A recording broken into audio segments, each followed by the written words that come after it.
नमस्कार दर्शक बंधु आमर यही पौराणिक साधारण ज्ञान प्रश्न को आपण मानक स्वागत। आपण मानक एमिति 10टी प्रश्न पचारिबी जो आपण मानकर मुंड खराब हो जिवो, टिके भाबी चिंतिकी उत्तर देबे। आज प्रथम प्रश्न, से किए जिए निज स्त्री पेट काटी निज पुओ को बंचाई थिले? से किए जी निज स्त्री पेट काटी निज पुओ को बंचाई थिले?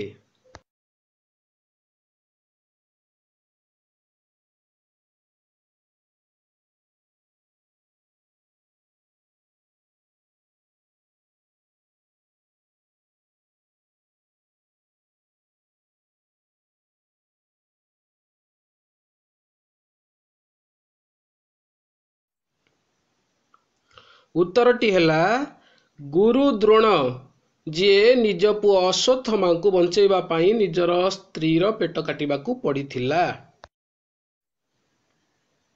परवर्ती प्रश्न, किए निज शिष्य को बंचेबा पाई निज पेट काटी देइथिले? किए निज शिष्य को बंचेबा पाई निज पेट काटी देइथिले?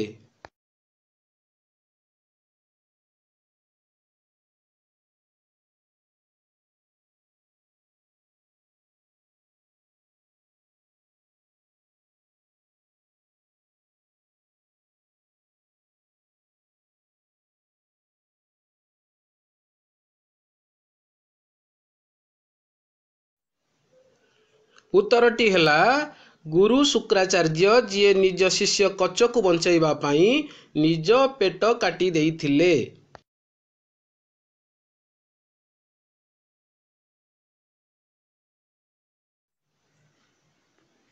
परवर्ती प्रश्न, हनुमान को लंकारे किए बांधिबारे सक्षम होइथिला? हनुमान को लंकारे किए बांधिबारे सक्षम होई?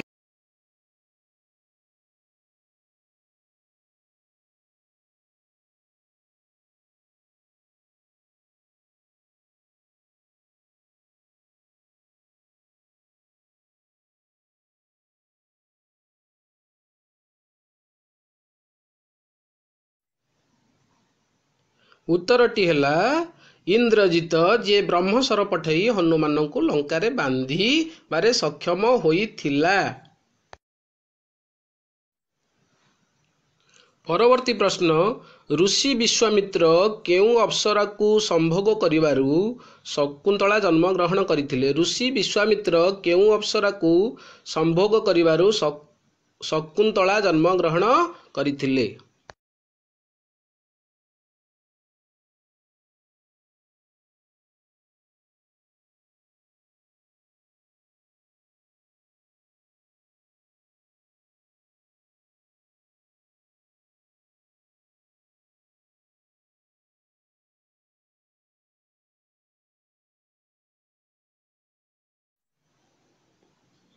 उत्तरटी हैला मेनका अप्सरा।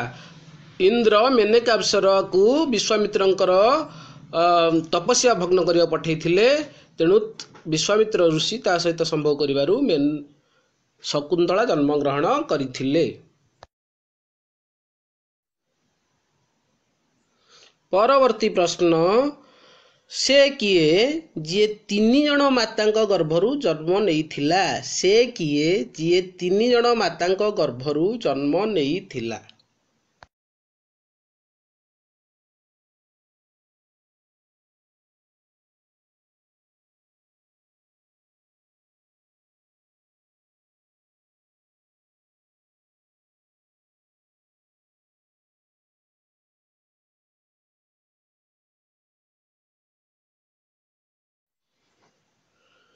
उत्तरटी हैला जरासंध जी 3 जन माता गर्भरु जन्म होइथिला।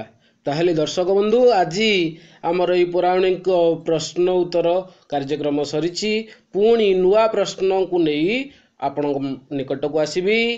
ताहले आपण मानकु जदि ये प्रश्न उत्तर भल लगी थाए आम चैनल को लाइक करिवे, शेयर करिवे एवं सब्सक्राइब करिवे। जय जगन्नाथ।